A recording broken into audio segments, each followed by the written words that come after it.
Sorry, Philippine Coast Guard. And another question?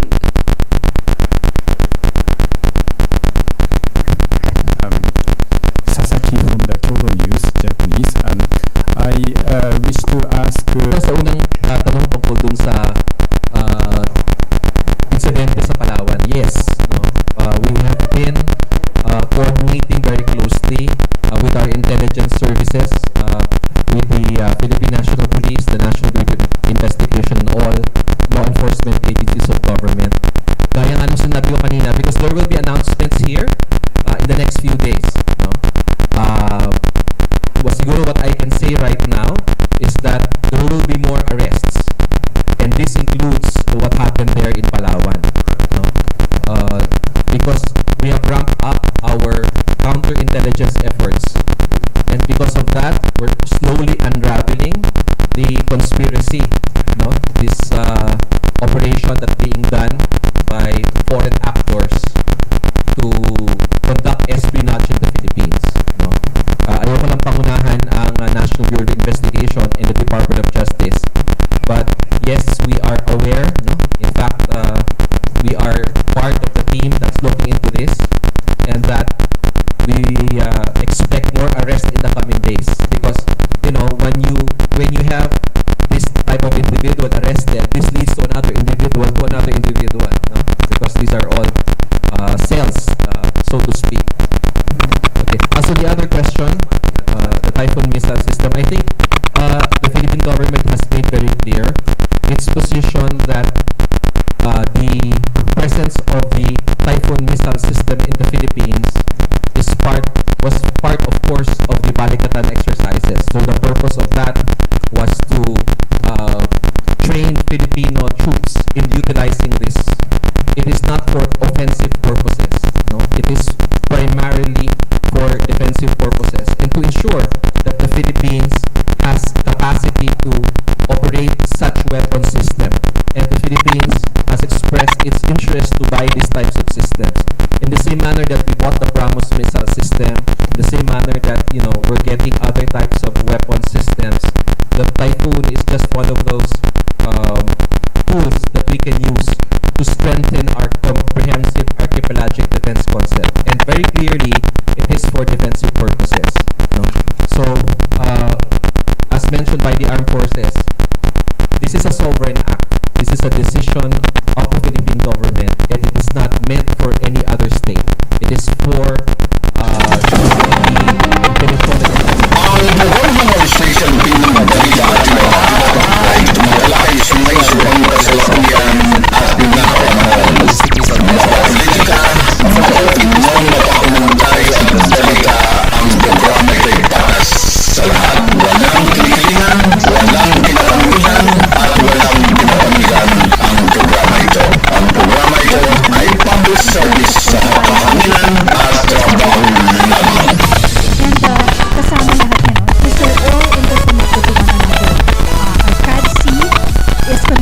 our modernization projects.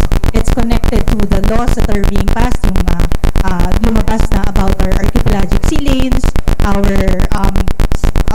SRDP. So lahat po ito is all connected to one another. So whatever we do in terms of fortifying our defenses is for us to determine and to put into play without any external entity dictating how we would do it. Justice Clark, how do you see the whole Typhoon drama? Do you think the Philippines should push for acquisition of those weapon systems? Do you think we're making the Chinese rightfully nervous about this? What should be the big grand strategy on this front, if I may say it? Well, we're just following what China did to the U.S. The Chinese, to prevent the Americans from sailing the South China Sea, they developed their Daofeng AF-21-22 missiles, and that could target the aircraft carriers 1,000 kilometers away. And that is the asymmetrical defense. Very expensive to have aircraft carriers, to develop aircraft carriers. So with this far cheaper missiles, you can deter the aircraft carriers from entering the South China Sea. We also cannot manufacture warships where they're very expensive. It's cheaper to have BrahMos missiles or Typhoon missiles to serve as deterrent. This is a matter of deterrence, really. We cannot hope to invade China with this. We cannot hope to defeat China with this. We can only hope to deter China with this. And that's really the reason for this. Simply deterrence, not to intimidate China, because China's nuclear bombs. You cannot intimidate somebody who has nuclear weapons and you don't have. You will be wiped out. So this is purely deterrence, and that is how China should see it. We're just defending But Justice, ourselves. there was a question. Should we eventually push the Americans to extend their nuclear umbrella to us, or maybe it's too early to go that far? Because that's a big debate in Japan, from what I understand my conversations. Well, that goes already with the Mutual Defense Treaty, because if there is a nuclear attack on us, then the Americans will be obliged legally to support us, and the only way to, under international law, you have to retaliate with the same force that was used against you. So if it's a nuclear attack, you can respond by a nuclear attack. That's automatic under the Mutual Defense Treaty. It's because mutual defense means you can respond proportionately to the gravity of the attack. Are there other questions? Please. We more proactively call out certain questionable behavior, perceptions, narratives, because I think we have to be honest that I mean, the Philippines is for me in a kind of a double Cold War, right? One is we're caught in between US and China, but the other one is that there are two major upcoming elections. I know our government people cannot say much about that, but I would start with you, Justice Carpio. How should we navigate this kind of a two-level Cold War of US-China competition and Duterte administration, or Duterte versus Marcos kind of competition as we head into these elections? Because my sense is could be the first election whereby TikTok will play a very important role. We saw that in the US with the swing voters going for MAGA. We saw that in Indonesia with proposed elections last year. But also I think this is the election where we'll see a lot of discussion on West Philippines issue. We're already seeing surveys, no? Na boboto ba kayo sa mga pro-China candidates? We never had surveys like that before, right? Now we can have even, so that means that the tenure, the cadence, the trajectory of conversations is getting more serious because we're in a very serious situation. I think people are not realizing what's happening to us is not just normal espionage activities. This is like Berlin of the 21st century. I don't want to scare people, but I think we have to realize we are at the very front line of big tectonic movements in terms of geopolitics. Justice Carpio, maybe some final notes on that, and then also what are the things we should do moving forward, especially with elections coming in and things getting very hotted in the Philippines. Well, there is only one country in the world that is invading us using use of force or threat of force, and that's China. It's invading our maritime zones, it's invading our island territories in the West Philippine Sea. And there is only one country that is able to support us, to help us deter China, and that's the US. So it's very clear where we should ask for help, who should be our ally in this epic struggle to defend the West Philippine Sea. So, and in the Philippine context, you have families here. One family is allied with China, another family is allied with the US, and that is how it's being played now. So, at the moment, we are forced to ally ourselves with our former colonial master, because our colonial master has no more territorial or maritime designs on our territory. It's China that has territorial and maritime designs on our territory. So I think the choice is obvious. We have to defend our maritime zones and our island territories. That's the first obligation of a state, to defend its territory, because without territory you don't have a state. And that's the way I look at it. We really have no choice but at this point to have the US as our ally, because it's the only nuclear-armed country that's willing to defend us against a nuclear-armed China. Thank you. So avoid false equivalence. Just quick point, Justice Carpio. obviously, you and I have not been shy of being critical of governments throughout different administration. Even when you were inside government, you were critical. I think in media, in academe, we're always trained to be, basta kung anong position ng government, dapat we have to check it to balance it. I'm not saying that we shouldn't criticize the government, but do you think it is also important for people to realize that we need to have, I hate to use this word, unity more than ever, right? Considering the urgency of the situation we're facing. That's why I use the term whole of nation. Whole of nation doesn't mean that we'll just be okay with whatever happens with the government. But whole of nation is also this basic understanding na may mga bagay kung saan talaga dapat magsama-sama tayo. And may mga bagay na talaga you have to have private-public partnership, and civil society has to work in tandem. I mean, this conversation is very much multi-sectoral, right? Not only interagency. What do you have to say about that, Justice? Because you're the most experienced person here. You have straddled government, civil society, and academia throughout the years. Well, as I said, I think the government now, the incumbent administration, is on the right path, right policy as far as the West Philippine Sea is concerned. I mean, we just have to tweak some of the strategies and the tactics, but it's on the right path. We have to assert the arbitral award, we have to defend our island territories, and we have to strengthen our alliances with the U.S. and like-minded states. And we must invite our allies to sail in the West Philippine Sea, because by sailing the West Philippine Sea, they're actually enforcing the arbitral award. And we are on the right track, but we have to tweak some of these things, because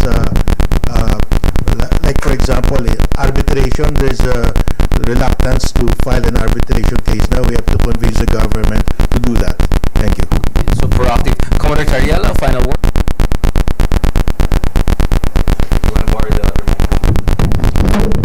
Minsan nagugulat ako kay Richard pag biglang ako na yung tatanungin, sir. Well, I think West Philippine Sea is the most unifying issue that we have right now. And the 2025 midterm election, para sa akin, this will be a litmus test on how unified the Filipinos are when we talk about the West Philippine Sea issue. Noong mga nakaraang eleksyon, we never ask accountability among the candidates how they stand or how they view the issue in the West Philippine Sea. But because of the transparency effort of the National Task Force West Philippine Sea, under the leadership of General Eduardo Año, we were able to awaken the sense of patriotism ng ating mga kababayang Pilipino. They were also asking how ordinary Filipinos can support our fight in the West Philippine Sea. I think this coming election, this is the best way that you can support our fight in the West Philippine Sea. We have to make sure that those members of the legislative branch that we're going to elect, whether in the Senate or in the Congress, are those people who will be supporting President Bongbong Marcos in standing firm with his commitment of not surrendering a square inch of our territory to any foreign power. Huwag na tayong magboto ng mga kandidato na pro-China at hindi susuporta sa modernisasyon ng Armed Forces of the Philippines at ng Philippine Coast Guard. It will be very difficult for the AFP and for the Coast Guard, for BFAR and other government agencies to support our annual budget kung ang ilalagay natin sa Kongreso ay ang mga membro ng Kongreso at Senado na never really cared about our fight in the West Philippine Sea. So, the most important and patriotic contribution that you can do for our fight in the West Philippine Sea are elect members of the legislative branch who will be supporting our government in not surrendering a square inch of our territory. Thank you. And Mr. Parting premise is our right is our might. So ang sabi nga ni Jay, ang uniting factor ng Filipinos ngayon is the usapin ng West Philippine Sea. And with that, as we shift from the AFP, from the internal security operations to territorial defense,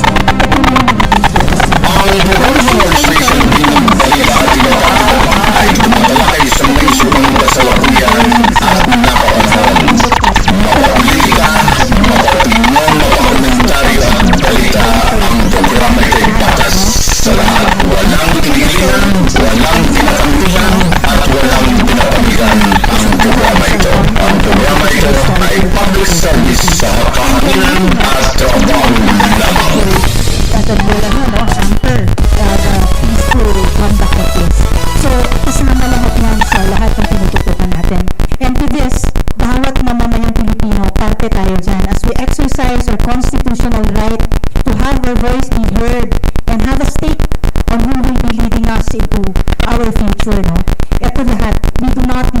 focus on the bigger challenge and the bigger picture out there. Kung ano man itong mga nangyayari internally, let's look at how it is connected to the influences that we have with the bigger challenges we have. And as one Filipino nation, no, kung ano man yan, pinupush natin na for the rest of this, mga kababayan natin na nalihis ng landas to come back to the folds of the law, and together we fight a bigger challenge, which is territorial defense. And so, ang laging binabanggit ng AFP po dyan is, ito po ang ating karagatan, ito ang ating karapatan, at ito ang ating kinabukasan. This is our seas, our rights, and our future. So, alamin natin ito, atin itong ipaglaban, at atin itong suportahan. Yusuf Malay? Sabi ko, actually, Tariela for Senator. Matagal ko na itong sinasabi. And medyo disappointed ako nung dumaan yung filing ng candidacy. Hindi nag-file ang aking senador. So, pagpasensya na natin, hanggang postcard na lang siya. For now. Well, una-una, just very short lang naman to. I just want to thank the Filipino people for the overwhelming support. 84% of the public in the latest survey show that 84% of the Filipino people support the Philippine government's position in asserting our rights in the West Philippine Sea. And as you mentioned in the bakit 1%, it's because we're not a authoritarian state. We are democracy. And 84% sa ibang bansa, napakalaki na niyan. Meron na silang 55%, 56%, tuwan-tuwa na sila.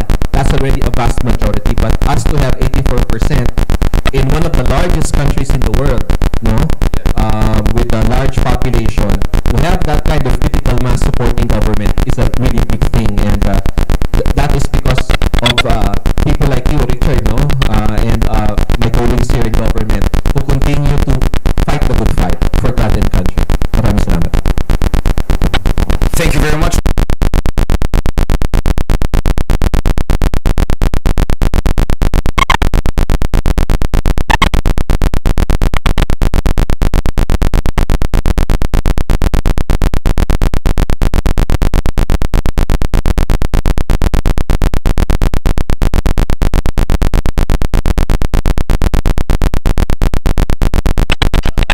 Napagod sa school?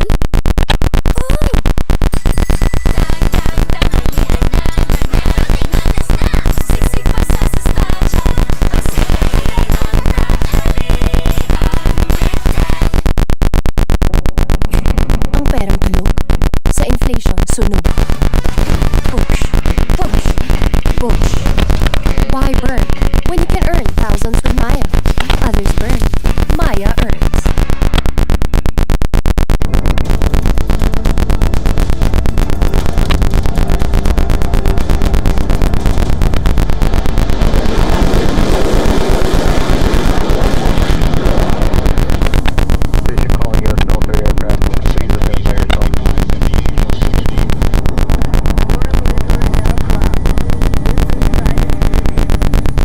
Until a few years ago, the term Indo-Pacific was hardly heard in international affairs, but now it has developed a major significance.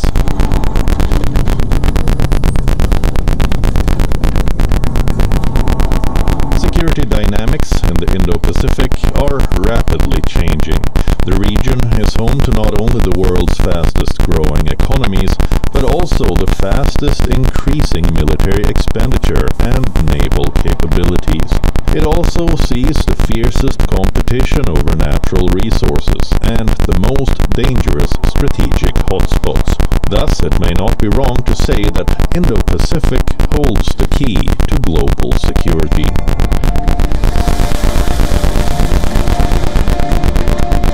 The increasing use of the term Indo-Pacific refers to all countries bordering the Indian and Pacific Oceans. The enhanced cooperation between the nations has been driven by growing concerns about China's increased defense spending and rapidly expanding military presence in the region. The latest one is this. Scientists developing China's next-generation nuclear submarine technology say they have found a way to significantly improve the efficiency of the laser propellers that can produce almost as much thrust as a commercial jet engine. This new laser-based propulsion technique developed by researchers at the Harbin Engineering University in China will use optical fibers that coat the submarine. This would make the submarines much faster and stealthier. This can be a game changer in the Indo-Pacific. China's rise as an economic, technological, military, and political powerhouse is slowly shifting the balance of power. Let's explore more about the Indo-Pacific and its importance. Why China's growing influence in the region is concerning for its Indo-Pacific neighbors. What is the US strategy to counter China here? Will future crises be triggered or settled at sea in the Indo-Pacific?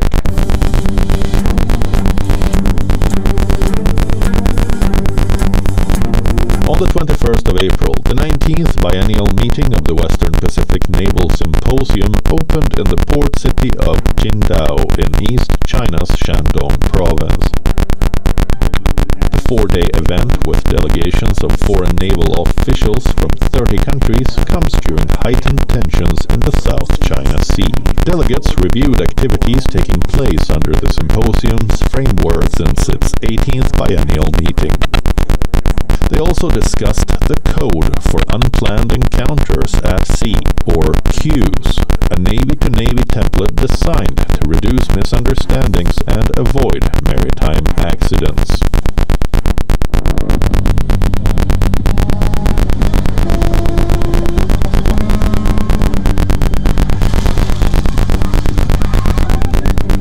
Tensions are particularly high around the second Thomas Shoal in the South China Sea, where Manila has accused Beijing of harassment, including the use of water cannons against Philippine vessels.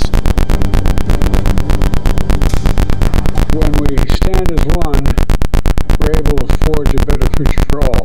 The United States, Japan, and the Philippines signed a cooperation agreement at a trilateral summit days before China's biennial meeting, where leaders expressed concerns over Beijing's dangerous and aggressive behavior in the South China Sea, which Xi Jinping's government slammed as bloc politics. I want to be clear. The United States defense commitments to Japan and to the Philippines are ironclad. They're ironclad. As I've said before, any attack on Philippine aircraft, vessels, or armed forces in the South China Sea would invoke our Mutual Defense Treaty. A great deal of history in our world will be written in the Indo-Pacific over the coming years. So, what is the Indo-Pacific region and the geopolitics around it?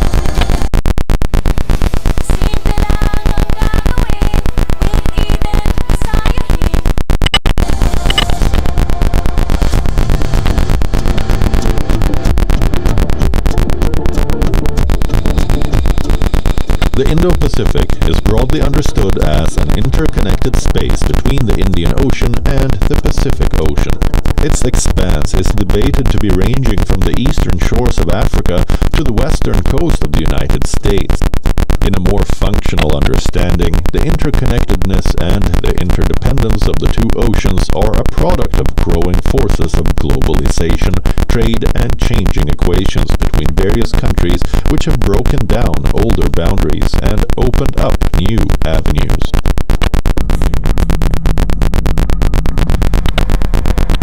The Indo-Pacific comprises 40 countries and economies. 4 countries here in the region possess nuclear weapons: China, India, North Korea, and Pakistan.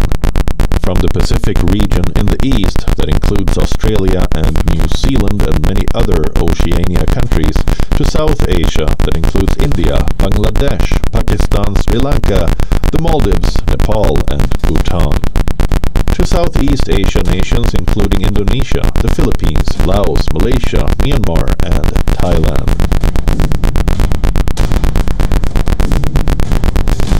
The Indo-Pacific is the world's fastest growing region. Strategically, the Indo-Pacific is seen as a continuum across the two oceans, joined together by its main trading channel, the Strait of Malacca.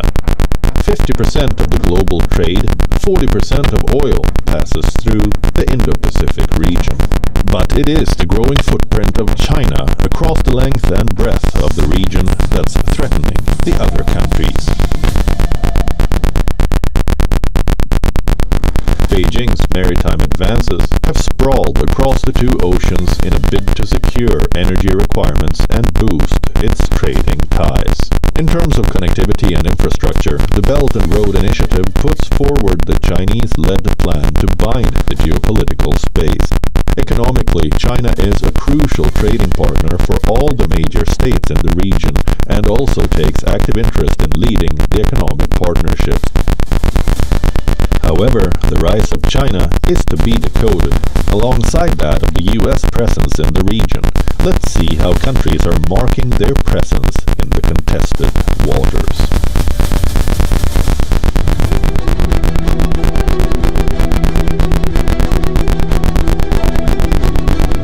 On the 21st of April, American and Filipino forces launched their largest combat exercises in years, in a show of Allied firepower near the disputed South China Sea that has alarmed Beijing. The annual exercises by the longtime treaty allies will run until May 10th. Ang National Station pinagbalita at iba ay tumatalakay sa may subang kasalukuyan at naroon. Politika, opinion, komentaryo at balita. Ang programa ay patas sa lahat. Walang kinikilingan, walang kinakampihan, at walang pinapamigan ang programa ito. Ang programa ito ay public service sa kahanginan at trabaho lamang. We understand the importance of maritime cooperation in addressing the complex challenges that threaten peace and security in our region. Together, alongside our like-minded partners, we are fully committed to upholding a stable and prosperous Indo-Pacific. This exercise and the many other smaller military engagements are central to achieving our shared commitment to greater interoperability between our respective armed forces.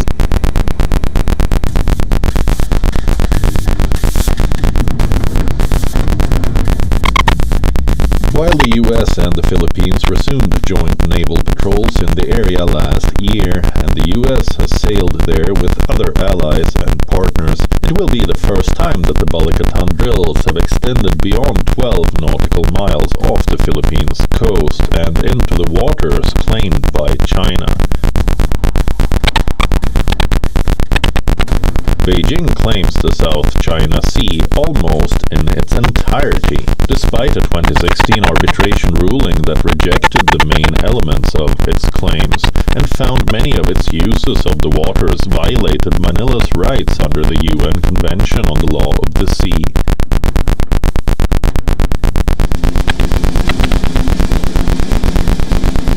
Washington and Manila are treaty allies and have deepened their defense cooperations since Philippines President Ferdinand Marcos took office in 2022.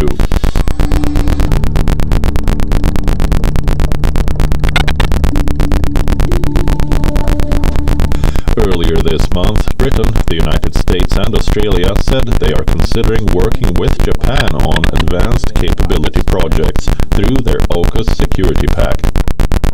The three AUKUS defense ministers also announced they will launch talks related to Pillar 2 of this pact. Pillar 2 commits the members to collaborate on military technologies, including quantum computing, artificial intelligence, hypersonic weapons, and undersea capabilities. So, what is the AUKUS pact? AUKUS is an acronym for the alliance between Australia, United Kingdom, United States. What brought them together was the dragon in the Pacific. All three countries were facing the heat of a rising China. The US was turning to Asia, seeking to reinforce its conventional might, strengthen and streamline coordination with existing allies, and build new alliances. Britain, which wanted to play a bigger role in the Indo-Pacific in line with the US pivot, also saw China as an epoch-defining challenge.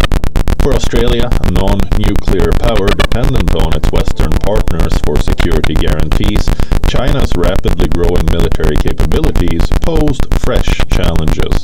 The three of them, in September 2021, announced the AUKUS Trilateral Alliance. The alliance aims to counter China's growing power in the Indo-Pacific region. On the 8th of April, China's foreign ministry condemned the AUKUS Security Pact and warned it could spur a regional arms race. I've just outlined our position on the trilateral security partnership between the United States, the United Kingdom, and Australia. We do not support the creation of confrontation between camps, and we are opposed to increasing the risk of nuclear proliferation and intensifying the arms race.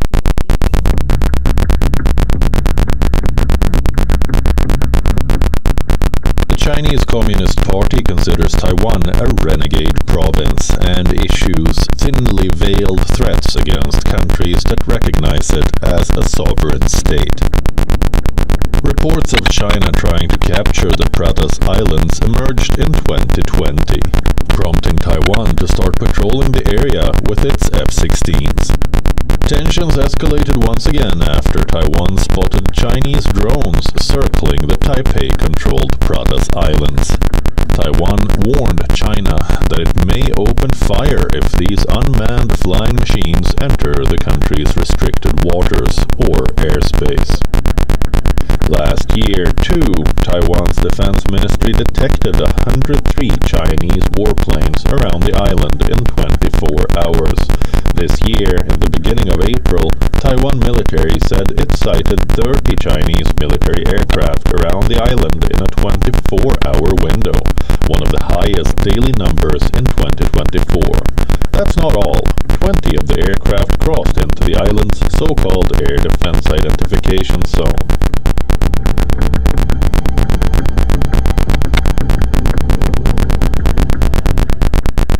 So why does China want to control the South China Sea? Why is it such a hotly contested region? Well, China claims most of the South China Sea as its own, including the oil and gas resources hidden beneath. Its aggression in South China Sea is not new.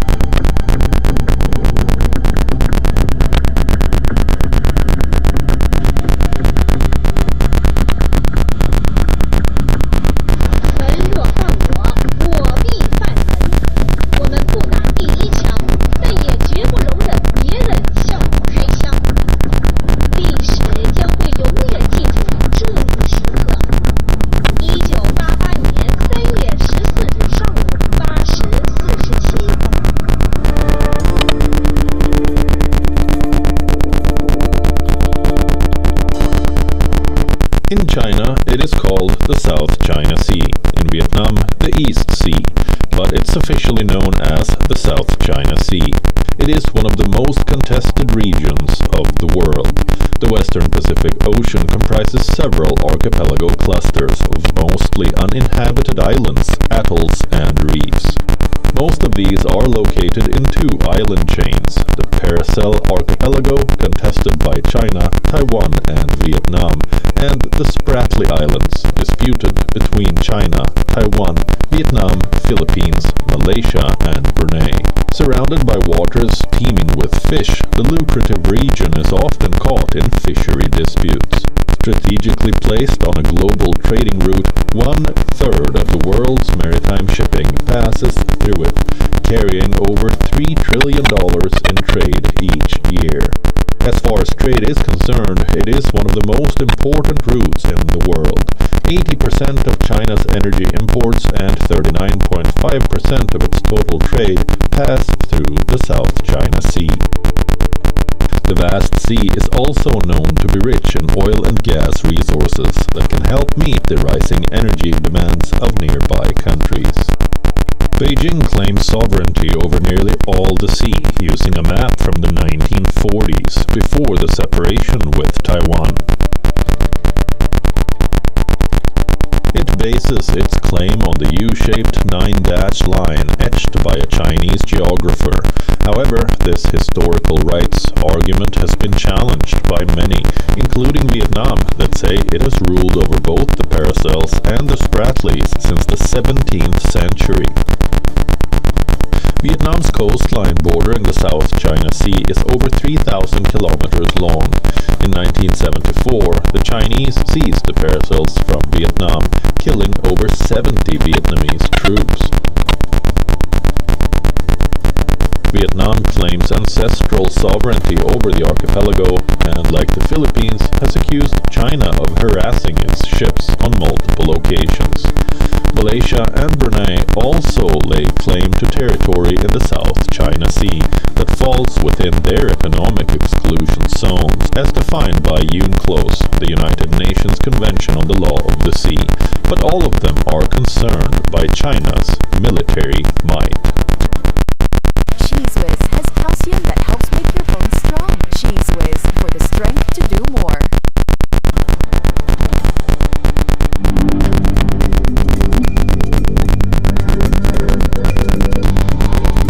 A tiny nation of 500,000 people, Maldives has drawn enormous attention from all across the world since Mohamed Muizu won the presidential elections last September. The interest had only risen after the diplomatic row with India and Muizu's increased bonhomie with Chinese President Xi Jinping. Take together, all these developments indicate the intensifying India-China rivalry in South Asia, as well as the larger strategic disputes between the US and China in the Indo-Pacific region. So why is the Maldives important to China? Ever since China expanded its engagement in the Indian Ocean, Beijing has recognized the geographical positioning of Maldives. Maldives sits astride key international shipping lanes in the heart of the Indian Ocean that are important for China's energy supplies. And not just China, the United States too is bolstering ties with the Indian Ocean archipelagic nation. In February this year, a State Department spokesperson of the United States said the United States is committed to strengthening cooperation with the Maldives, a key partner in ensuring a free, open, secure, and prosperous Indo-Pacific region.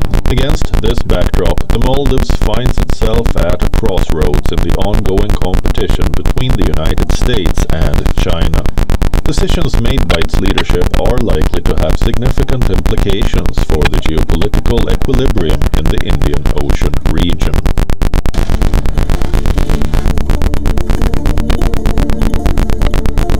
Andaman and Nicobar Islands are of great strategic importance, since they straddle one of the busiest sea lanes in the world and give India the reach to monitor the traffic from the South China Sea in the Pacific Ocean to the Andaman Sea in the Indian Ocean via the Strait of Malacca that happens to be the world's most important trade route.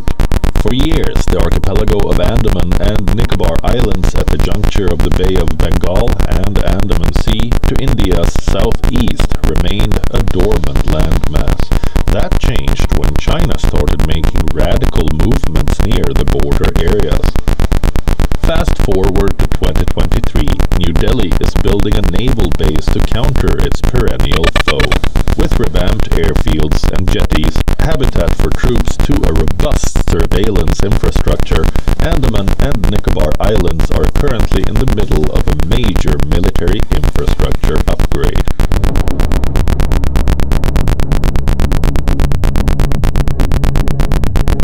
At a time when Indo-Pacific maritime issues have gripped several nations, Indonesia's Foreign Minister, Retno Marsudi, has recently said Jakarta and Beijing have agreed to strengthen cooperation and bilateral relations. The announcement came after the Indonesian Foreign Minister met with Chinese Foreign Minister Wang Yi in Jakarta earlier in April. But just a few years ago, things were quite different. China Coast Guard, China Coast Guard, 5302. This is Indonesian Coast Guard.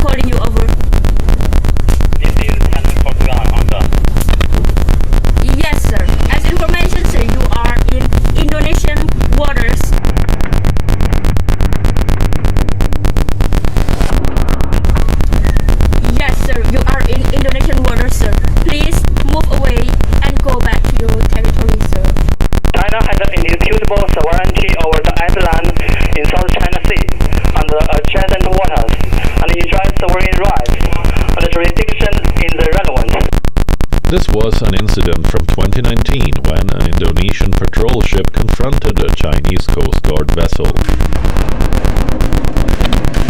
Like other nations, Indonesia too had deployed fighter jets and warships to patrol islands near the disputed waters to counter China's aggressive behavior. Relations between Indonesia and China were frozen for decades, but now China is a major contributor of foreign direct investment to Indonesia. China has invested billions of dollars in various projects across the nation's archipelago. The Association of Southeast Asian Nations and China have for years been trying to create a framework to negotiate a code of conduct of the South China Sea, a plan dating as far back as 2002. But progress has been slow, despite commitments by all parties to advance and expedite the process. The geography of island nations across the Indian and Pacific Oceans place them at the strategic crossroads of the great power competition. As major powers dive deep into the seas of the Indo-Pacific region, claiming territorial and maritime rights, the world will watch how these powers, especially China and the United States and their allies, navigate these troubled waters.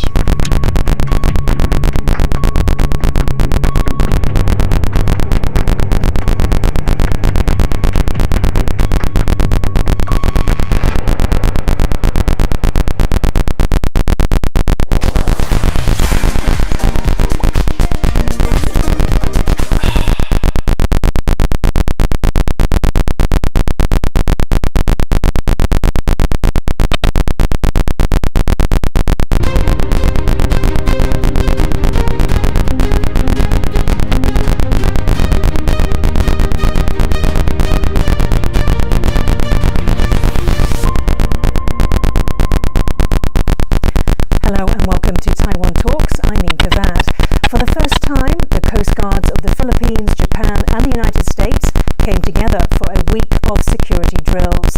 We ask whether this is part of a growing web of security groupings emerging in response to shared security threats. With me to discuss this are Andrea Yang, Democratic Progressive Party Deputy Secretary General, Tong Long Guo, United Daily News Deputy Editor-in-Chief, and Tsang Bing-Hui, National Juncture University Department of Diplomacy Associate Professor. Andrea, Tong-Lun and Bing-Hui, thank you very much for joining the show today. The Philippine Coast Guard said its first ever trilateral Coast Guard drills with the United States and Japan were about strengthening interoperability and cooperation. Let's take a look. These Philippine Coast Guard troops are practicing search and rescue operations. It's part of a week of drills between the Philippines, the U.S., and Japan that wrap up on Wednesday, the first exercises of their kind involving the three partners. In recent months, the Philippines has been working more closely with the U.S. and Japan to better protect the seas around its territory. We do get our assets and training from these two countries. So what they want is they want to see how much we've improved and how we can, of course, encompass all of the training that they did. And in the future, they really want to work with us because as fellow Coast Guardians, we want to make sure that we can help each other in any situation. More than 500 Coast Guard personnel took part in the most recent drills. Their aim is to enforce maritime law and increase security in the South China Sea. This area is rich with natural resources, and more than a third of all global trade passes through here, but the sea is highly contested. Countries like Malaysia, Vietnam, Brunei, and the Philippines all claim parts of it, but China claims to have sovereignty over the entire South China Sea. This is known as the Nine-Dashed Line claim, which refers to China's markings on maps of the sea. China has made this claim for decades, but it has no basis in international law. Recently, China has taken more aggressive actions in the area, like this incident where one of its ships came within 40 meters of a Philippine vessel. This is one of the ways Beijing is trying to enforce its claims, and why allies in the region are seeking greater cooperation. We're eager to further integrate with both the Philippines Coast Guard and the Japan Coast Guard this week and in the future. Together, our Coast Guards will reinforce and model international rules and norms at sea in order to promote a free and open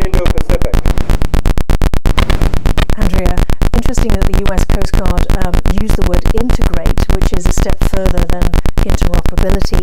How significant were these exercises? I'll say it's actually a very significant development in terms of this military cooperation.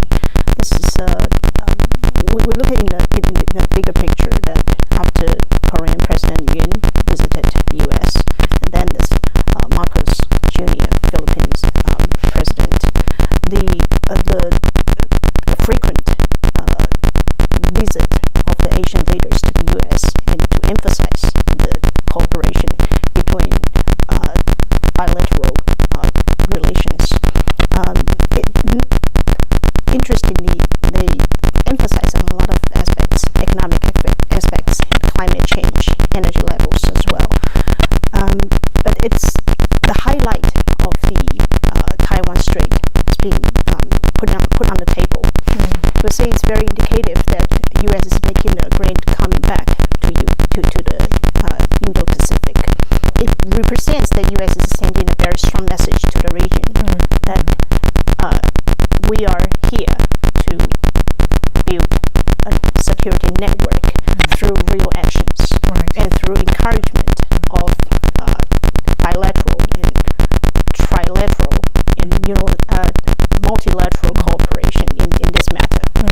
And Tongdon, what do we know about the scenario that the three Coast Guards drilled through? What do they have to do? I think it happens right after there's two Chinese Coast Guard ships actually had collusion with the Philippine Coast Guard ship. That happened not only once but twice. I think now it's the time that the Philippines realize that they need all the help they can get. So this is a trilateral operation assisted by the United States and also Japan. We are also seeing in the later Shangri-La dialogue that four countries get together. Besides Philippines, there's United States, Japan, and also Australia. Now the four countries are going to do something that is more cooperative in the future.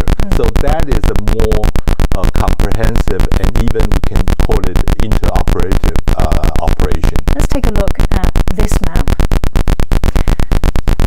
So there you can see a map of the US military bases right across from Japan all the way down to the Philippines.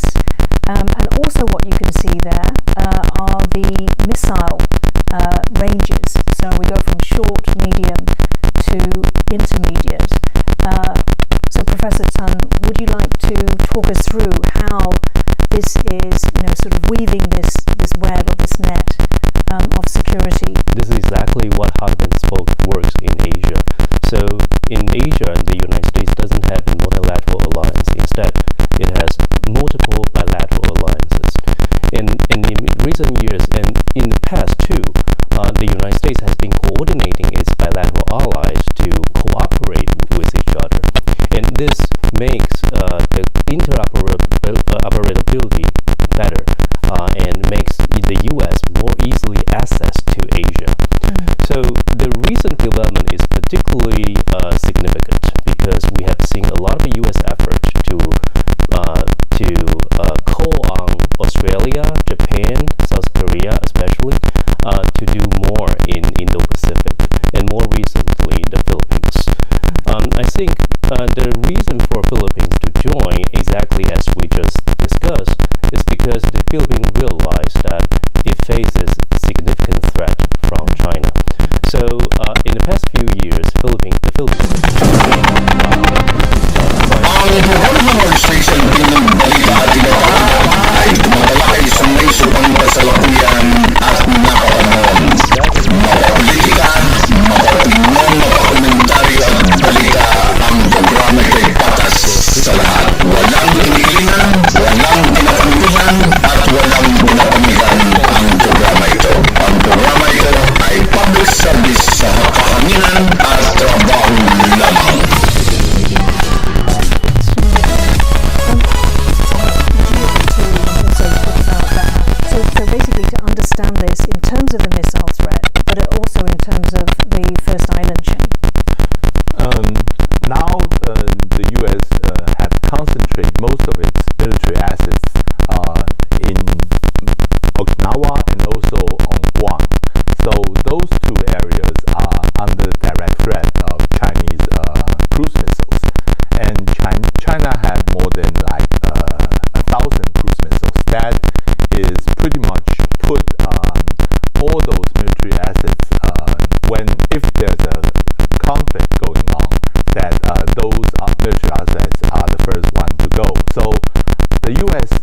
what they do is try to disperse all those military assets. They want to put it in Australia, they want to put it in Philippines.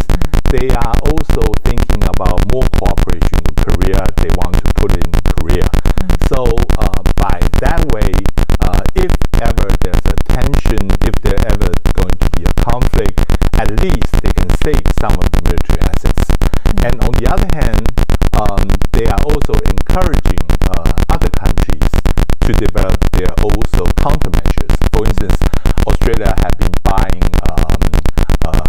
Tomahawks cruise missile from the United States, and also Japan are buying Tomahawk cruise missile from the U.S.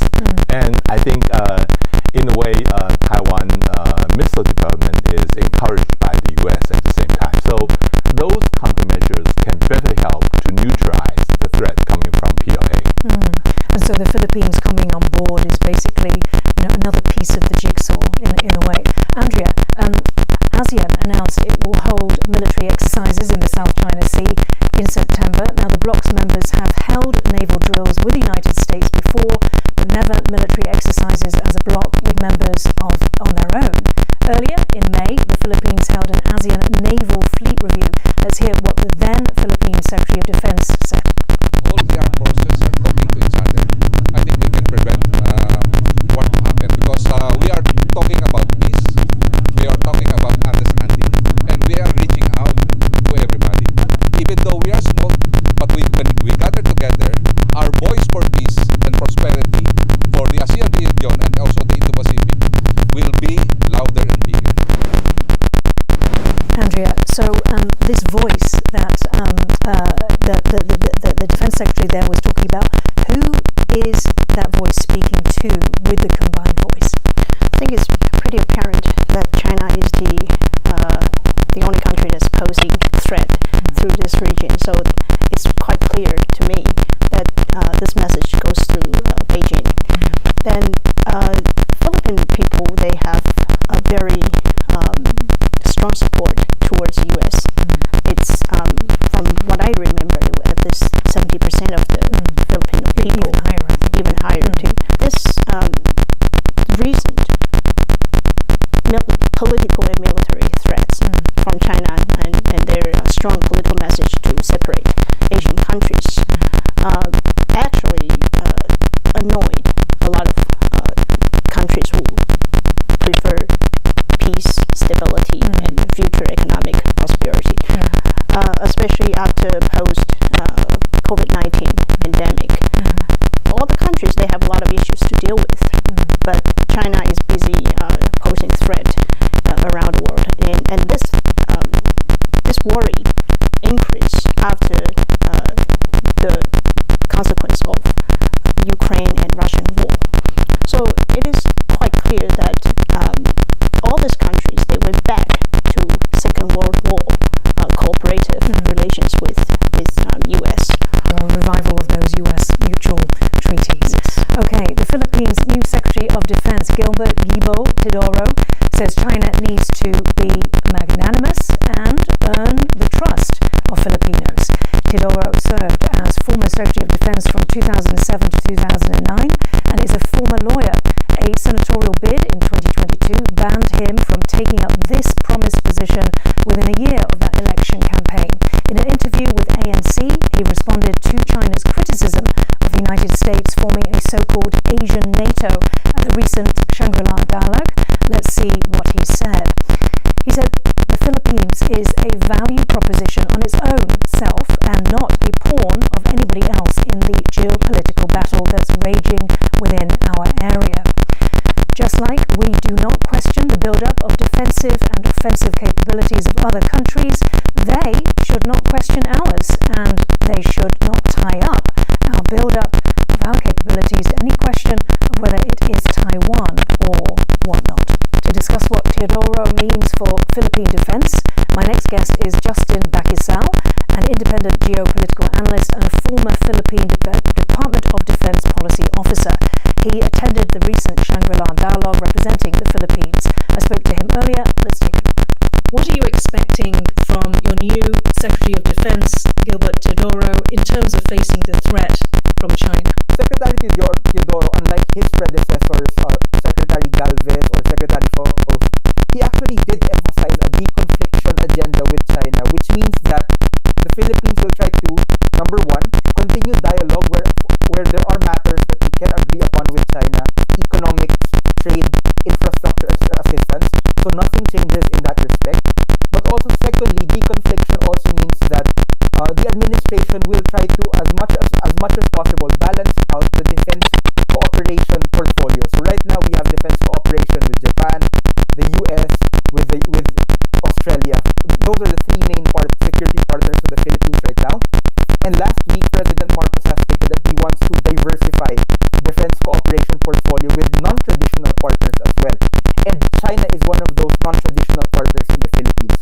Of course, there will be a limit to the extent of defense cooperation with China, considering domestic opposition in the Philippines and also interoperability with our armed forces. I think in terms of the overall picture of the relations with China, I think Secretary Teodoro made a very strong statement last week, and he said, and I will quote, "There are some lines we cannot cross. We cannot bargain away with our national territory. The establishment of a credible military deterrence is an internal matter. Whoever we choose to partner with to achieve that objective is our business and nobody else's." And that is a very clear message to China.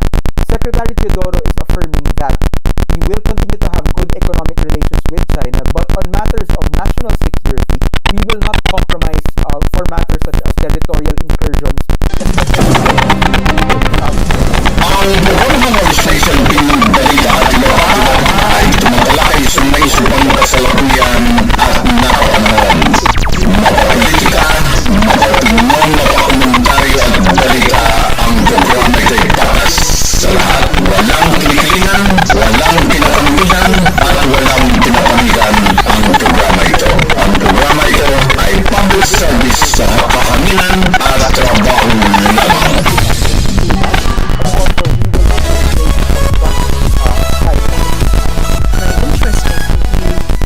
Mentioned that Marcos actually wants to have a non-traditional security partner in China itself.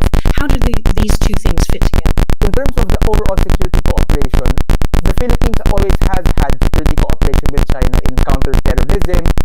It has donated before some equipment to the national police, to the armed forces of the Philippines. But the Philippines has never had large-scale exercises with China, for example. So we will continue to have partnerships with China where China extends that offer.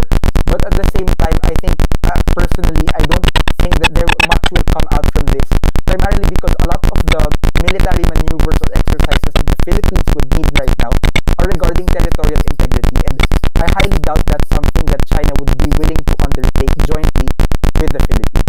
The 4 new EDCA sites, the joint US-Philippines military sites, and 3, of course, as you mentioned, very close to Taiwan. So can you give us a sense of how this announcement is being received in the Philippines itself? In the Philippines right now, of course, there is an upswell of support for the United States. Historically, the Philippines has had more than 80% net public approval. Ang programang legislation pinagbalita at iba't ay tumatalakay sa may subang kasalukuyan at nakapanahon. Mapapolitika, mapapinong, mapakomentaryo at balita, ang programa ito'y patas sa lahat. Walang kinikilingan, walang pinakampihan, at walang pinapanigan ang programa ito. Ang programa ito ay public service sa kahanginan at trabaho lamang. Military but I think so far Marcos has done a good job balancing. If we look at the military bases where the United States was given access under EDCA, some of them in northern Luzon, some of them near Taiwan, yes, but overall this is not a return to full US military basing in the Philippines, right? Philippines has not opened up Subic Bay, which used to be the largest military base here in this region. So it's a calculated approach. We are cooperating with the Americans, yes, but we are providing access to military bases that are not necessarily contentious or of such a large scale that it will permanently be threatening to China. Some critics question why those additional bases are so close to Taiwan.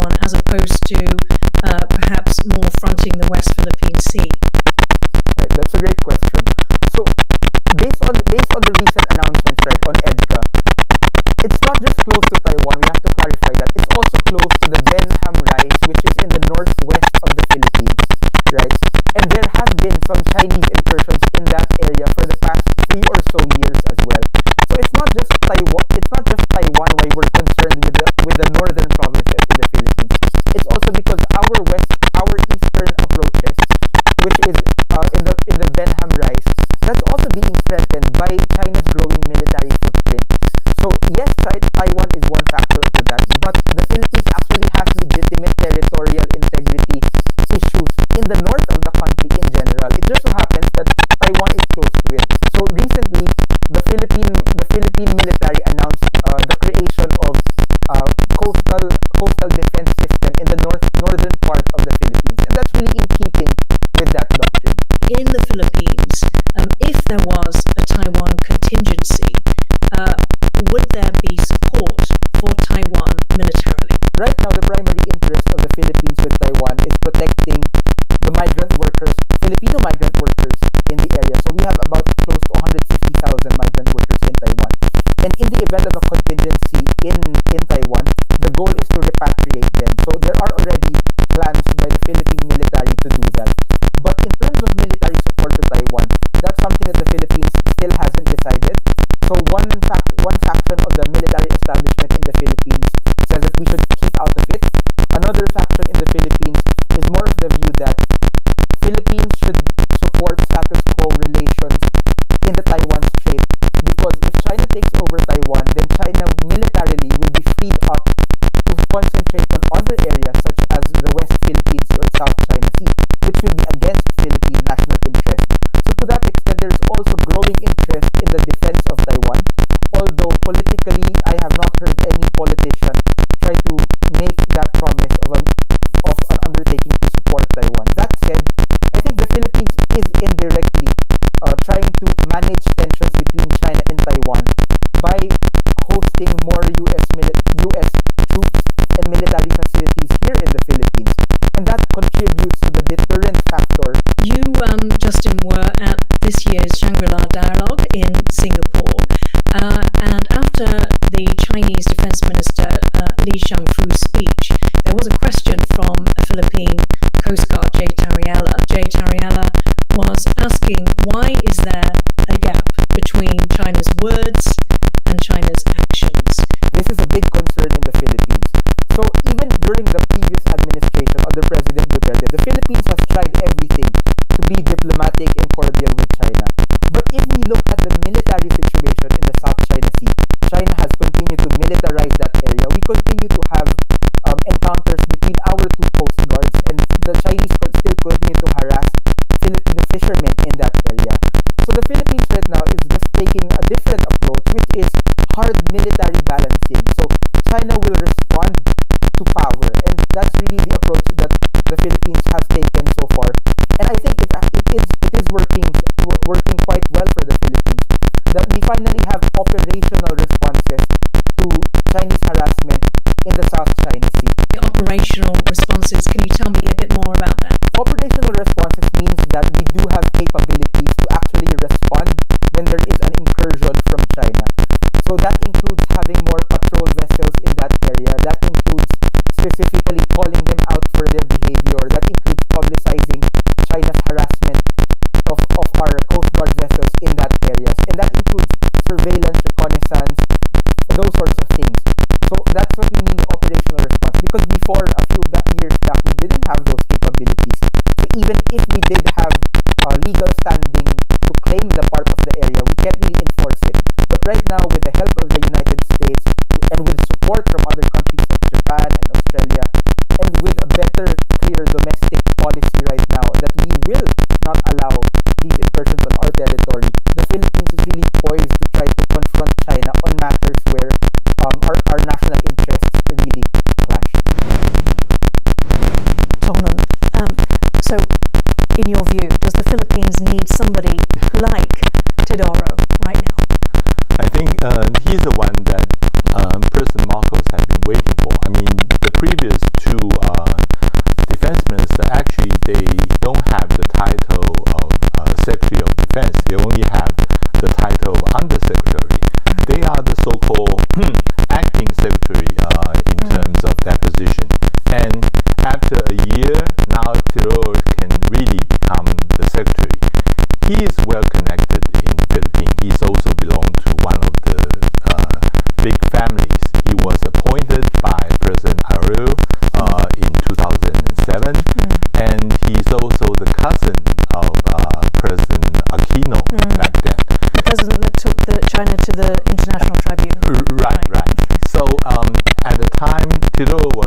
you think that he will be strong enough to stand up to China? Right.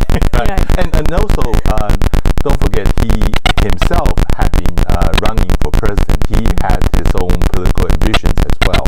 So he's a lawyer, a politician, right. What he's not is a military officer, which is what the previous two were. Right. And he would, I think, with that kind of person, he would, of course, would come from guarding the interests of Philippine national security, right? Okay. Hui, what do you read from the comments? Let's show it on screen now. On the subject of the Philippines' sovereignty and right to self-defense, if we can bring up the quote again from Teodoro. So let's remind ourselves, Philippines is not a pawn of anybody else in the geopolitical battle that's raging right now. You know, it's basically what's he saying here. He's saying it's not anybody's business except for the Philippines, what the Philippines does to defend itself. Tell me more about his position and what his message is. I think from these messages we can see that the talk between militaries are not working at all. So there are very low trust between the Philippines and China, and the Philippines decided to use military power to balance out. So Tonglen just mentioned a very important thing. In terms of the arbitration case, if you look back few years before, and you will find that the Filipino government never used the arbitration case directly against China. This is a powerful weapon that the Philippine government didn't use. So you're saying after 2016, it didn't actually use it didn't actually raise this issue. Why was that? Maybe it's because it doesn't want to irritate China or make the situation worse. Right? It is a powerful weapon, a legal weapon, but it is also a weapon that China can deny. So it will only raise more conflict, we can expect. Now since the trust between each other are so low that we cannot predict whether Philippines will use this powerful weapon or not. And it is likely because the new Secretary of Defense has a legal base, and he also has political ambitions. Maybe he wants to use this powerful weapon to earn Philippines some territorial interest. We can also see from the first paragraph is something that basically every country would say, right? Depend on our sovereignty. We should not be pawns of great powers.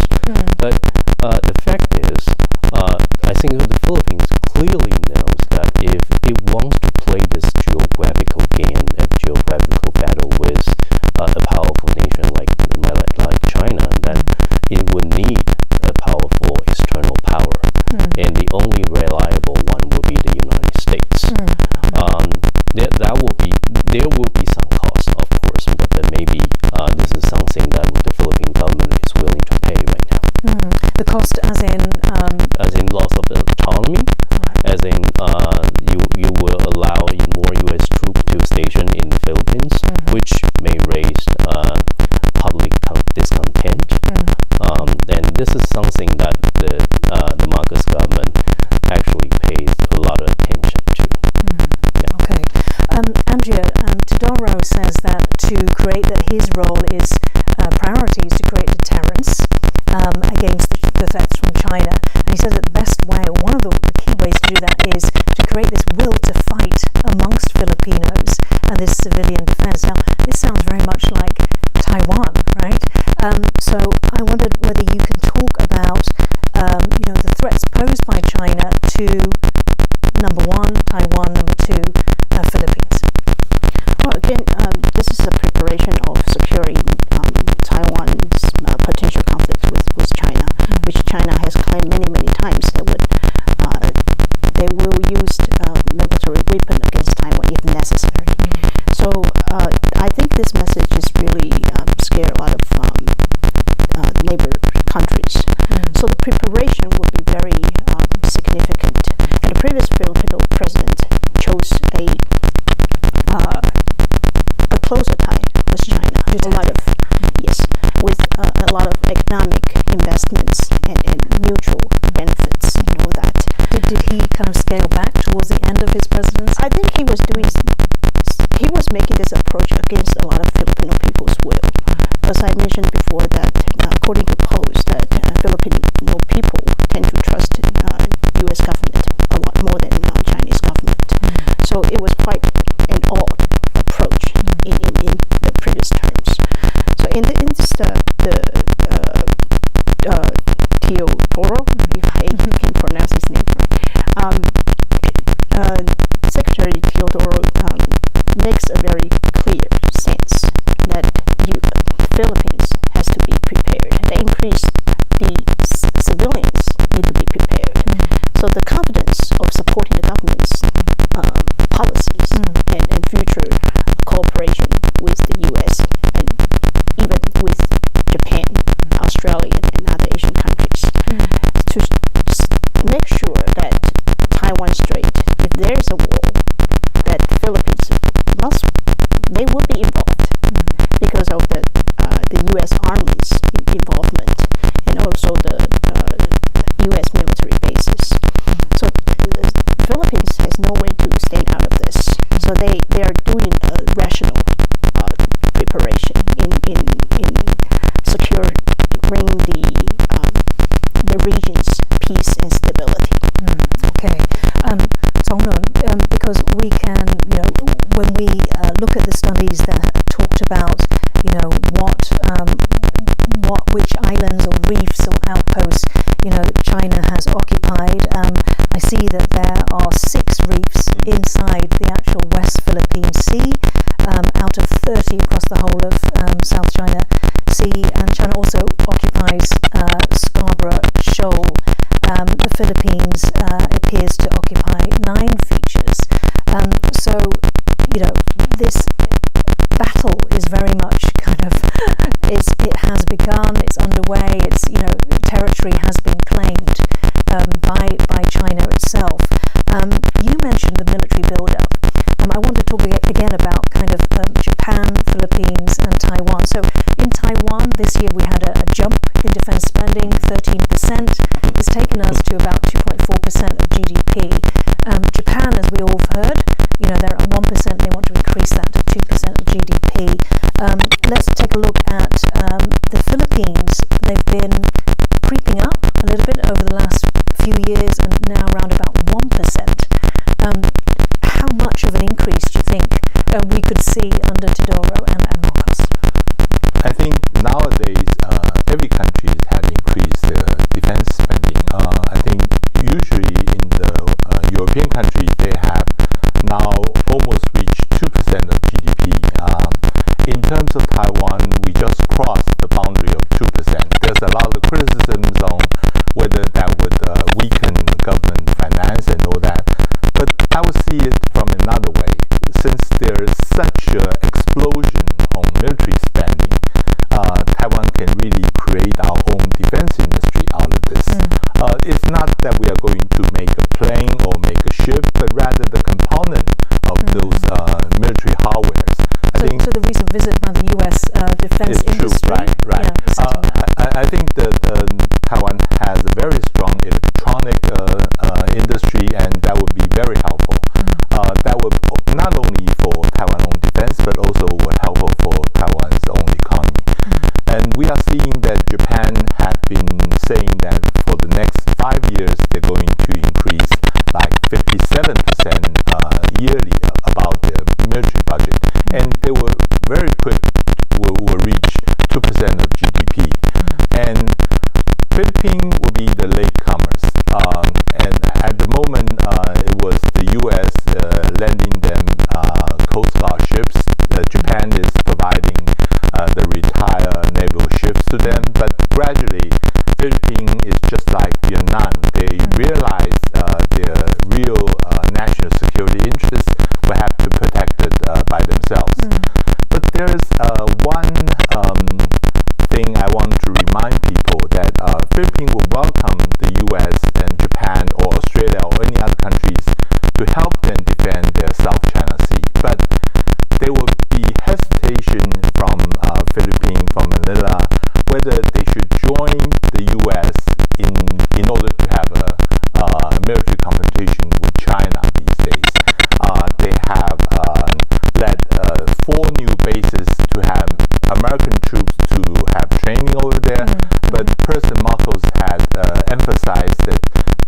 not going to be used as offensive purposes. And at the moment, Philippines is still trying to get it from both sides. They want to get the U.S. military protection, but they also want to get Chinese economic and market and so on and so forth. So I wouldn't say that they have fully committed on the side of U.S. Not at this moment yet. But you also wouldn't describe it as non-alignment because it's kind of taking from this side and taking from that side. Right. So we need a new term, really, don't we? Bing Hui, June 12th was the 125th anniversary of the Philippines' declaration of independence from Spain. Taiwan shares some history with the Philippines. Let's go through Taiwan's history first. So you can see these periods of control on Taiwan. We have various, dating back to the 1500s, Portuguese, Dutch in the 1600s, Spanish partial control, Cochinga, coming from China, he was actually at war with China's Qing dynasty, partial control of Taiwan. Later on, 1885 to 1895, of course, the Qing dynasty makes Taiwan a province, but didn't have full control of Taiwan. And then the country came under Japan's full control under the Treaty of Shimonoseki, 1895 to 1945. Bing Hui, can you tell us about, what the shared history of colonization perhaps means that Taiwan shares with the Philippines today?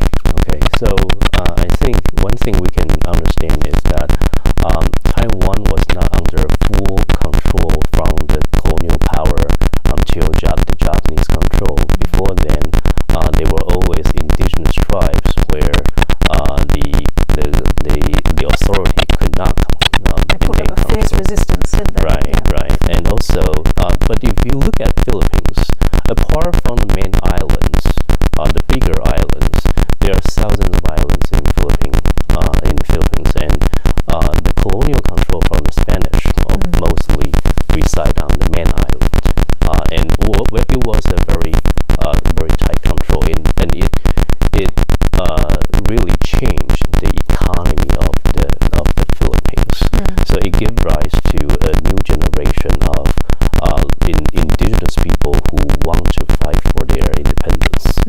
Okay, and would you say that that desire to fight for independence, to basically to defend sovereignty, that's something that Taiwanese share today? I think that's a little bit different because in the memory of indigenous Philippines, they remember the United States as a traitor who betrayed the first indigenous government of the Philippines after the Spanish-American War. So there is a little bit of this colonial sentiment in that.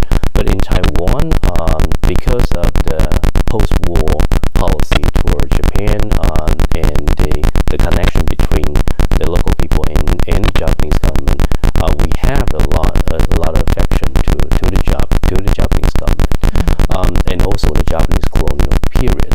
Now, the same thing that we can share is that our long relationship with the United States. We are partners. Ang programa ng station ng balita at iba ay tumatalakay sa naisipang kasalukuyan at nakapanahon. Mapapolitika, mapapinong, mapakomentaryo at balita. Ang programa ito'y patas sa lahat. Walang kinikilingan, walang kinakamihan, at walang pinapanigan ang programa ito.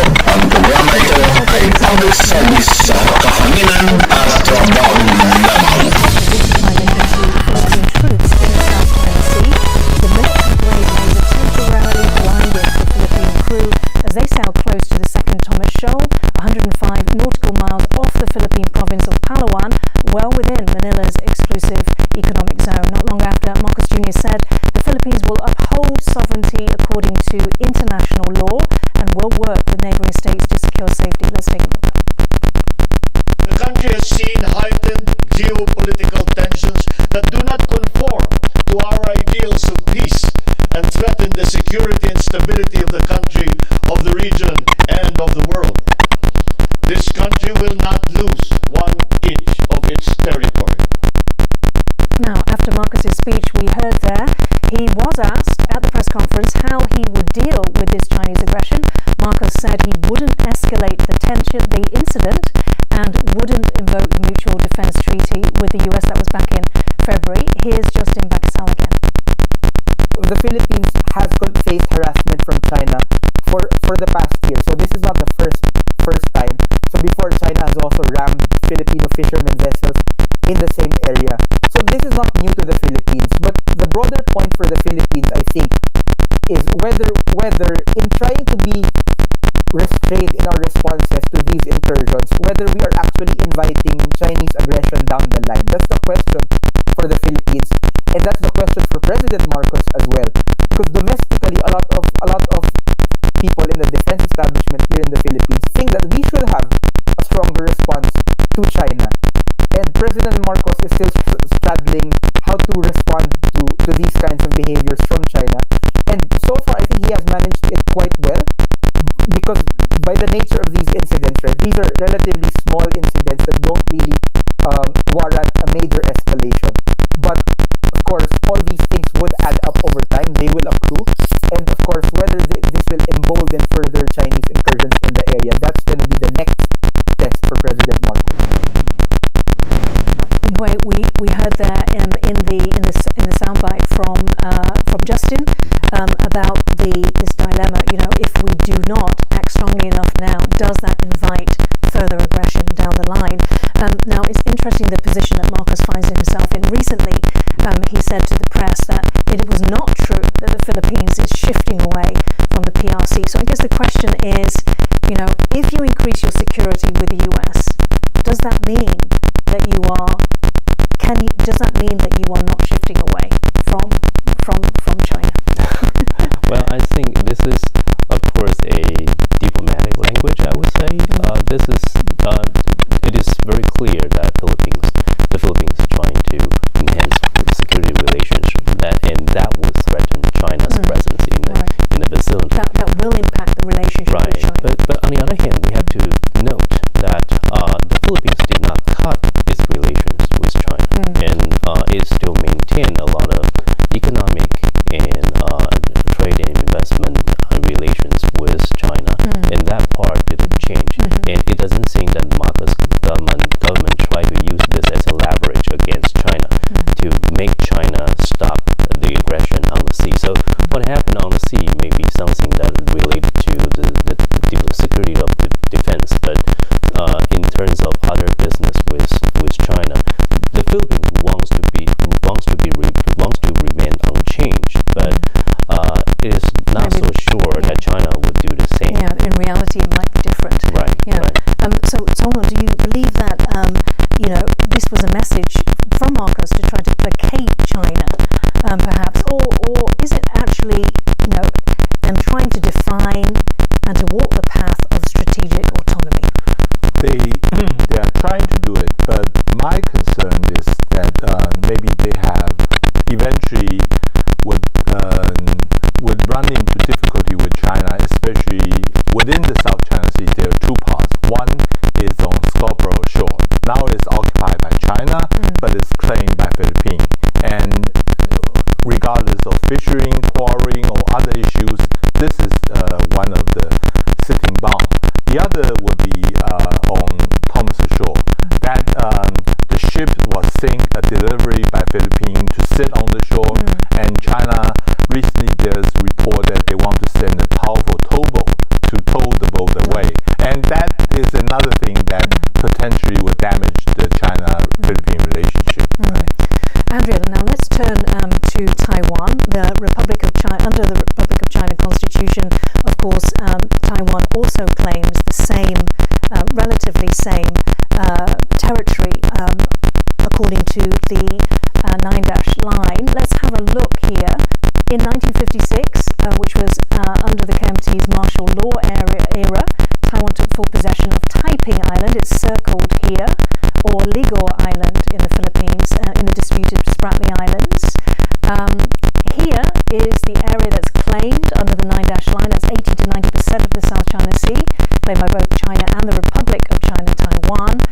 And in this final map, we can see the EEZs, exclusive economic zones of each country, which is basically 0 to 200 nautical miles from their coastlines. So the ROC's claims is identical almost to the PRC's, of which we know the claims were thrown out by the International Tribunal. So what are your thoughts on where Taiwan stands, and should it be differentiating itself from China? Yeah. This is actually a long-standing, complicated and controversial issue in this region, and Philippines and Vietnam and other countries are not really happy with our claims. But it is a reality that Taiwan has military forces based on an island. So the standing reality is not deniable. But the controversial starts first with the economic sea zones and also the position of the territory. And there are a lot of conflicts within for the fishermen. So this is it's a very complicated history that we can have different versions of this the belongings of this island, but it's constitutionally ROC owns the island, and in reality that we have concrete military exercise and military bases in the island. So that's according to the ROC's constitution, yes, not to any other yes, laws or international law. Well, if we want to go into international law, then there would be a lot of to talk about. Right. But this is the long-standing issue and controversial issue within a lot of among the countries. So it would depend on a smarter way to resolve confusions and to make sure that the country won't go into any further conflicts and to fight for the belongingness of the island. Okay. Well, we'll probably have to save that for another show. Thank you so much for joining us today, Andrea, Tonlon, and Nikolai.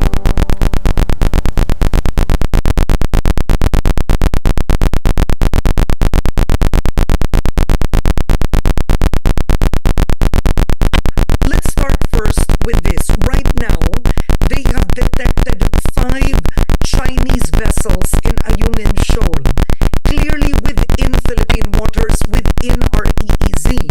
Yes. Constitutionally, when you think about it, and legally, what should the Philippines do? Well, naturally, it's a question of swarming tactics by China. What we should do is really to move them out. No? How? However, that is not easier said than done. So we can have several approaches to this. The first and foremost is really to show the world, no? And to pressure China into behaving like a responsible citizen of the world in this area. By the way, they're swarming in the West Philippine Sea. Their roguish behavior, sorry to put it, there's no other way of putting it, in Scarborough Shoal, actually, proves one thing, that their narrative that, or their bogeyman narrative that the Philippines will be a staging point for other countries against Taiwan is false, because the real target is the West Philippine Sea and the Philippine Straits. No? I think this is a more valuable target for them than Taiwan. So it is a question for the whole world to be worried about, because if the South China Sea is constricted by China, then your supply chains are affected, international maritime order is affected, and for us in the Philippines, if we are not able to secure our exclusive economic zone, our existence as an archipelagic country under UNCLOS is imperiled. Our integrity as a country is imperiled. And worse, this exclusive economic zone is the patrimony of the country for future generation sustainability. We're an archipelagic country. We are a small country. Our population is getting bigger and bigger. We need all the resources possible. Now China, with its bullying tactics, is proving that you can only have these resources if you choose us to share them with you, which is illegal. Yeah, but all right. So China has been consistent. They don't recognize the arbitral ruling. Clearly, you've seen their statements to their own people stating that it is the Philippines, right? That is that's trespassing in effect in their own territory. This is the message they're sending to their own country. So one, they don't recognize the ruling. All the note verbals that the Philippines has lodged is irrelevant to China. Countries have condemned China. They're still consistent with their actions. From the 9-dash line, they've stepped it to the 10-dash line. So what I'm curious with is what should we do as a country? Because right now, the transparency initiative, great. Allies speaking out, great. But in terms of our own proactiveness into the area, what should we do that's different? Well, we have started doing things differently starting this year. Remember that we only have stood up to China firmly and consistently this year, beginning with the resupplies to Ayungin. No? And so we have to continue this momentum. We have to continue proactive diplomacy and engagements with other like-minded countries, whether in the region or outside the region. We have to challenge China's co-option of nations singly in order to alienate them from the Philippines. No? And thirdly, we should also educate our people that the request for bilateral negotiations without a framework, without accepted ground rules, no, with China is a weapon by China merely to delay us while it continues to swarm and effectively deny us our ability to dominate the area. Now, let's put things into perspective. Since we've only begun this year, and we've already gained traction from a lot of EU countries, from a lot of Asian countries, and we hope more countries. And we have also begun an important international awareness campaign. Let us be clear that international law is formed by consensus between countries and not domestically among Filipinos. So our audience here really is the rest of the world for there to be a consensus. No? This is extremely important, particularly when there is an obvious imbalance of resources and power between China and the Ang buong demonstration ng balita at iba ay tumatalakay sa may subang kasalukuyan at napapanahon. Mapapolitika, mapapinyon, mapakomentaryo at balita ang programa ito'y patas sa lahat. Walang kinikilingan, walang kinakampihan at walang pinapamigan ang programa ito. Ang programa ito ay public service sa kahanginan at trabaho lamang.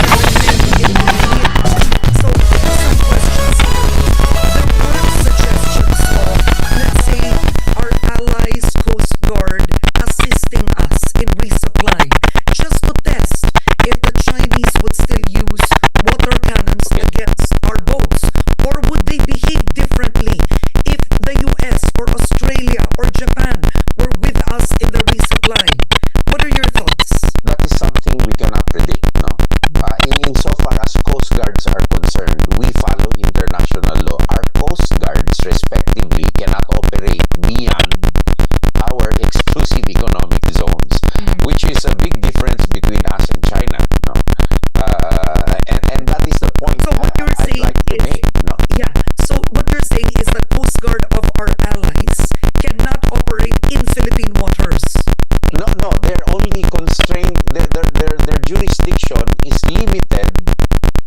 their own coasts. That's why they're called coast guards, no? And they enforce domestic law.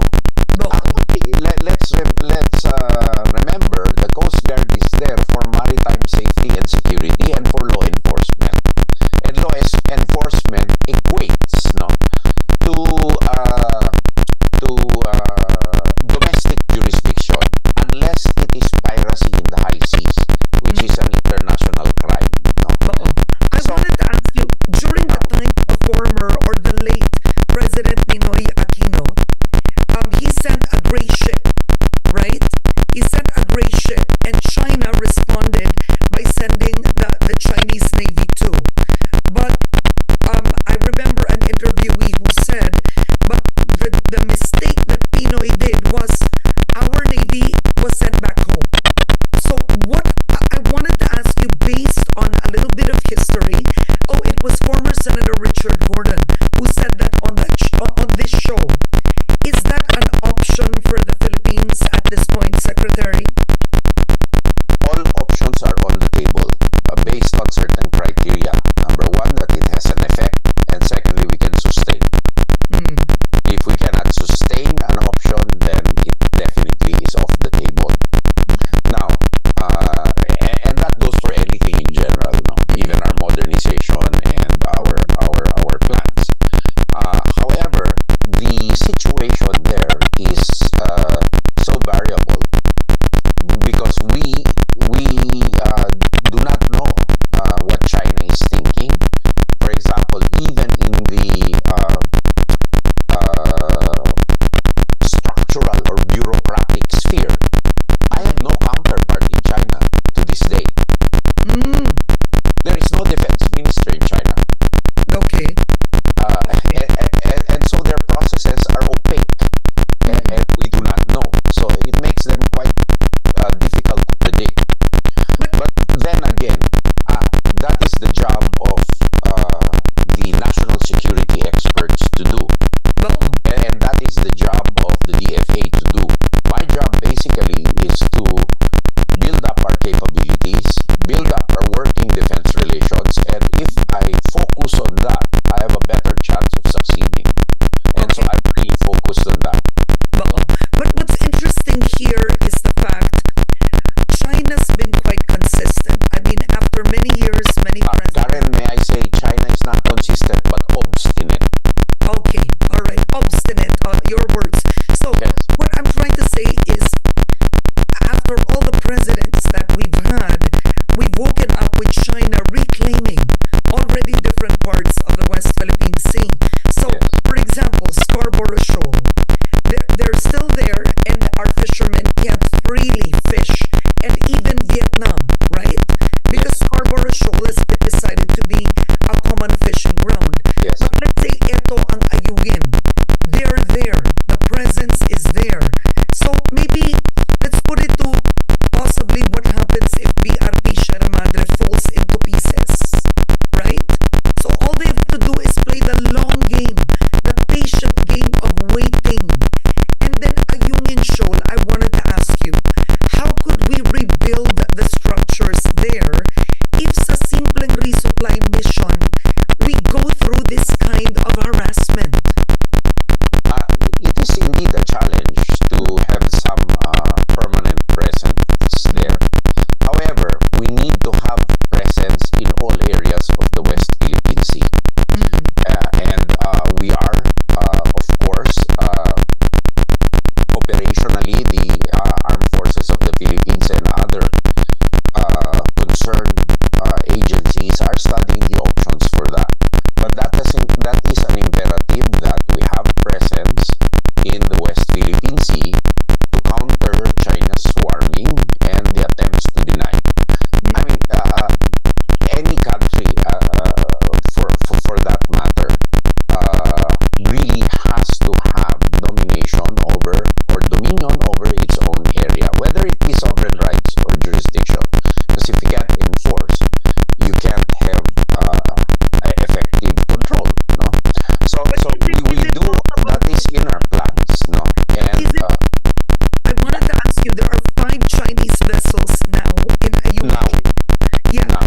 it possible for China to take over Ayungin Shoal? Well, theoretically, that is possible. I mean, theoretically, that is How do possible. we stop that? Well, we have plans in place, of course, for any contingencies, no? But however, I do not want to go into the realm of speculation regarding that. No? But what I would like to underscore really is the trust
Philippine Sea, but in the Benham Rise too, and in the East, and all places where we have sovereign rights. Okay, that's the whole of the exclusive economic zone. So I think as a general principle, that should be done. If it is within our exclusive economic zone, then there should be no question. Legally, morally, legally, morally, and politically. Politically, okay. Now, because you sit in the halls of power, so to speak, you know where the president stands. Former President Duterte, when I spoke with his cabinet secretaries in the past, they would often say there was a moratorium on the exploration of the reed bank during that time. They would say this would provoke China. This would escalate tensions. In other words, in the last administration, the Philippines was adjusting so much, even within our territory, to China's reactions. Where do you see the president when it comes to exploring the reed bank? I cannot second guess the president, but let me state this. The president is firm that we should be able to exercise our rights in accordance with UNCLOS, in accordance with the arbitral award. This is the consistent position he has taken. But of course, he is not unmindful of sustainability issues, on effects on other sectors of society. So it's a very weighty decision that and a weighty burden that the president carries on his shoulders. No? So he has been unequivocal in his statements that the Philippines has sole rights to the area. No?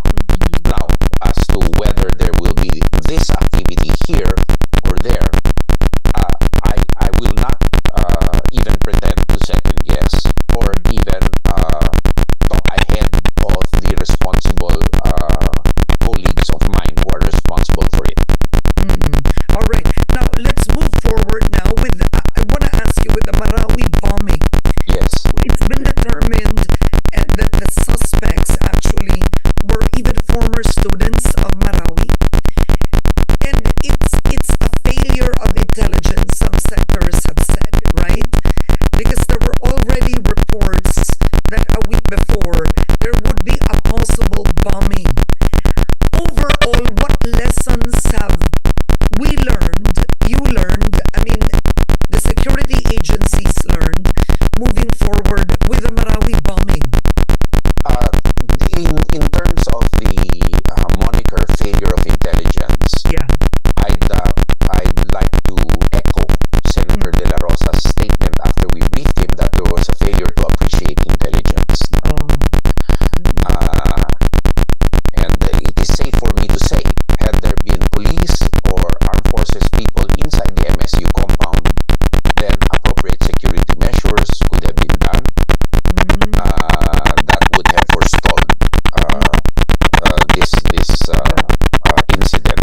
So, Secretary, you're saying it's the appreciation of the intelligence? May intelligence report hindi pinansin? I'll not go further into that, but the question is, the question being that the MSU has a charter like UP, and the police and the armed forces can only enter upon the request of the officials there. They have their own security forces in there. And so this is something that I think the appropriate authorities must look into. Now, this incident occurred after a series of encounters and successful operations against the DI Maute and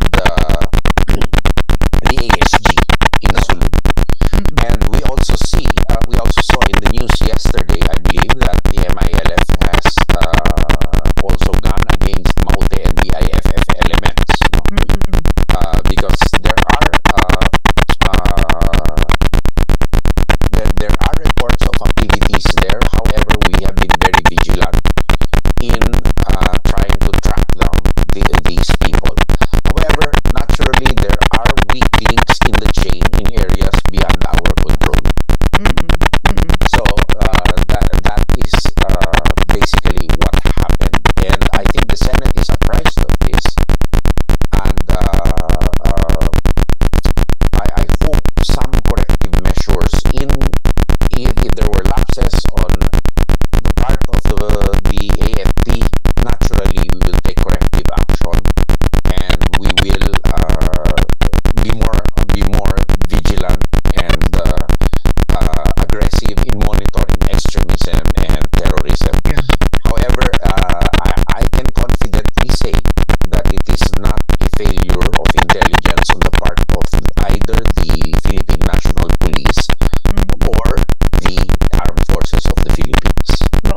officials that didn't appreciate the intelligence? That is still under scrutiny right now.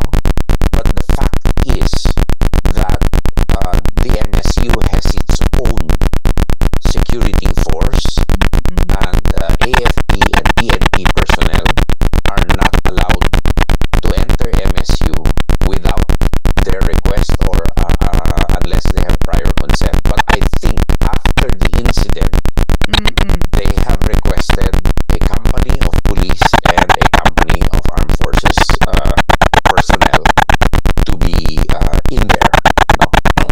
Okay, moving on now to the peace talks. When you were appointed as Defense Secretary, I had you on Head Start, and I asked you about the peace talks, and I remember you said that clip went viral that you weren't really for reviving the peace talks. Yes. Yes, and now you have President Marcos Jr. and, well, essentially the cabinet who supports the peace talks. Where does that put you? What do you think, Secretary? I think there is a misappreciation of what happened. Okay. What happened in Oslo was the agreement to have exploratory talks, not yet peace talks. For which, because as I understand it, there was a request by the NDF to a negotiator that they were willing to give up the armed struggle and why not meet. So wait, somebody from the NDF initiated. That's Yes, that's my information. Yes. Well, but regardless, whoever initiated, the important thing, and this is clear because it's getting spun out of proportion, that these are exploratory talks without any preconditions whatsoever. There are no formalized peace talks, and we have to see first what the conditions are for talks to continue.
will be a cessation of hostilities.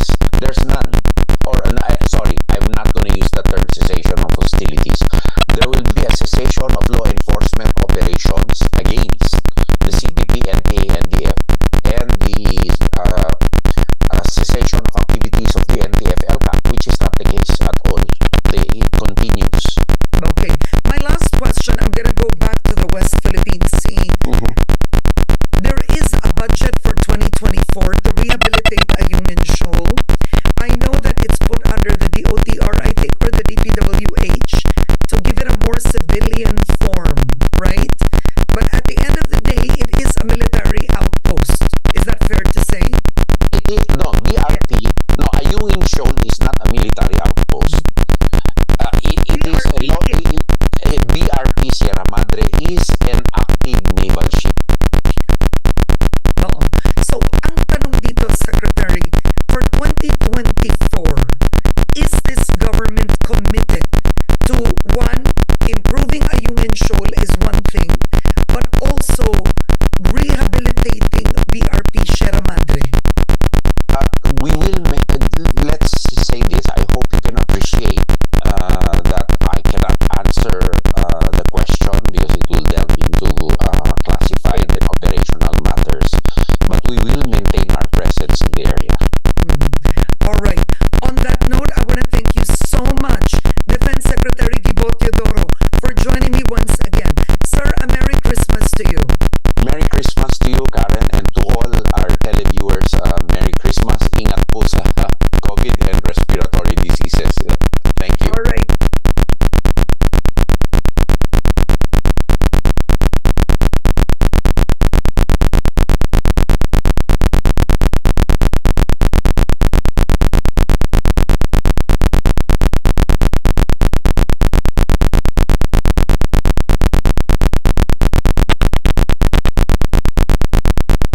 Let's start first with this. Right now, they have detected 5 Chinese vessels in Ayungin Shoal, clearly within Philippine waters, within our EEZ. Yes. Constitutionally, when you think about it, and legally, what should the Philippines do? Well, naturally, it's a question of swarming tactics by China. What we should do is really to move them out. No? How? However, that is not easier said than done. So we can have several approaches to this. The first and foremost is really to show the world, no, and to pressure China into behaving like a responsible citizen of the world in this area. By the way, they're swarming in the West Philippine Sea. Their roguish behavior, sorry to put it, there's no other way of putting it, in Scarborough Shoal, actually, proves one thing, that their narrative that, or their bogeyman narrative that the Philippines will be a staging point for other countries against Taiwan is false, because the real target is the West Philippine Sea and the Philippine Straits. No? I think this is a more valuable target for them than Taiwan. So it is a question for the whole world to be worried about, because if the South China Sea is constricted by China, then your supply chains are affected, international maritime order is affected, and for us in the Philippines, if we are not able to secure our exclusive economic zone, our existence as an archipelagic country under UNCLOS is in peril. Our integrity as a country is in peril. And worse, this exclusive economic zone is the patrimony of the country for our future generation's sustainability. We're an archipelagic country, we are a small country, our population is getting bigger and bigger. We need all the resources possible. Now China, with its bullying tactics, is proving that you can only have these resources if you choose us to share them with you, which is illegal. Yeah, but all right. So China has been consistent. They don't recognize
to be a consensus.